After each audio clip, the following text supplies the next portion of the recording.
شیخ Saadi رحمۃ اللہ علیہ نے فرمایا، کسی کو اتنا پیار دو کہ گنجائش نہ چھوڑو، اگر وہ پھر بھی تمہارا نہ بن سکے تو اسے چھوڑ دو، کیونکہ وہ محبت کا طلبکار ہی نہیں بلکہ وہ ضرورت کا پجاری ہے۔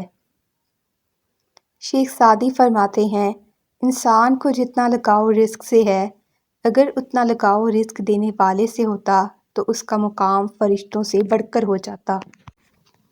شیخ سعدی: اقوال عقل مندوں کے لیے ہیں، نادانوں کو ان سے کوئی فائدہ نہیں ہوتا۔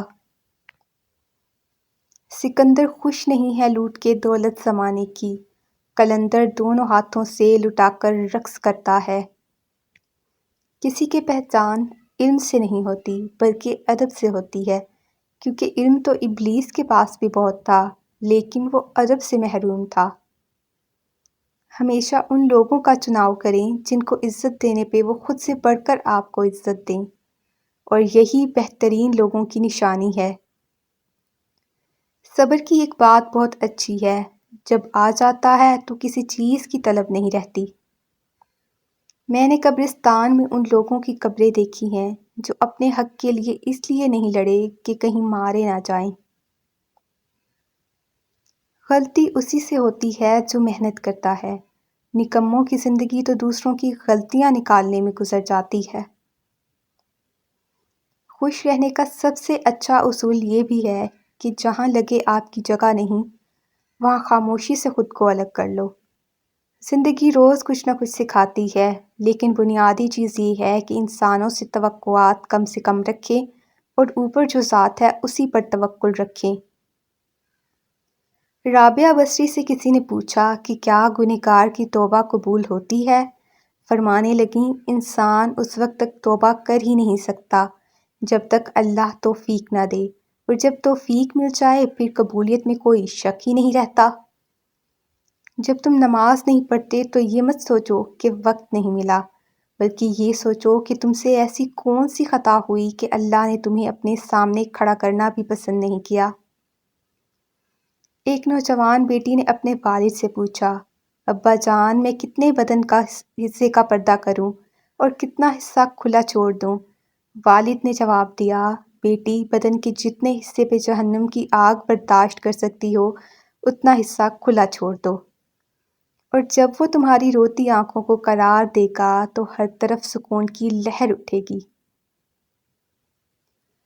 اور پھر میرے بابا نے کہا تھا، مضبوط بنو بیٹا، ماں باپ رحم کھا لیتے ہیں، دنیا والے نہیں۔ ساری کی ساری چالاکیاں اور ہوشیاریاں صرف دنیا میں ہی ہیں۔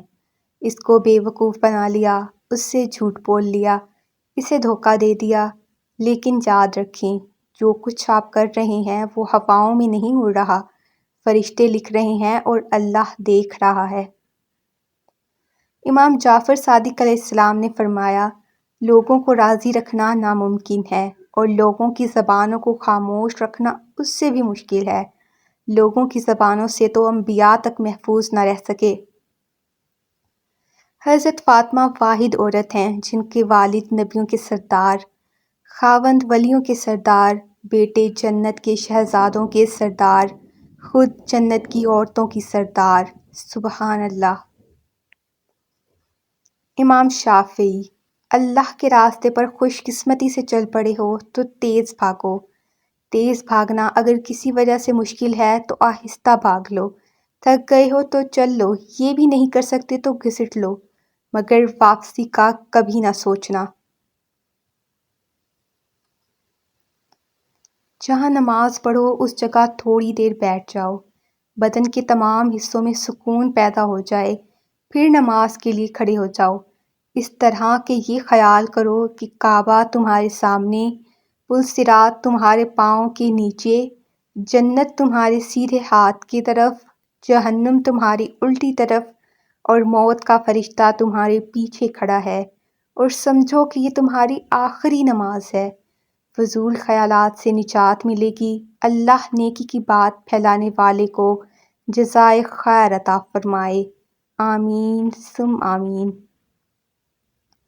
یہ اوقات ہے میری اور تیری، پھر یہ تکبر کیوں، یہ حسد اور نفرتیں کیوں؟ ہر وقت ایک دوسرے کو نقصان پہنچانے کی تدبیریں کیوں؟ اے لوگو، دنیا کے تمام راستے قبرستان کی طرف جاتے ہیں۔ اللہ پاک ہمیں اپنی اوقات کو یاد رکھ کر زندگی گزارنے کی توفیق عطا فرمائیں۔ آمین ثم آمین۔ باپ نے اپنے بیٹے کے کندھے پر ہاتھ رکھ کر پوچھا، بیٹا بتاؤ دنیا کا طاقتور انسان کون ہے؟ بیٹے نے جواب دیا کہ میں ہوں۔ پھر باپ نے اپنے بیٹے کے کندھے سے ہاتھ ہٹا کر پوچھا، بیٹا دنیا کا کمزور انسان کون ہے؟ تو بیٹے نے جواب دیا کہ میں ہوں۔ باپ نے پوچھا کہ وہ کیوں؟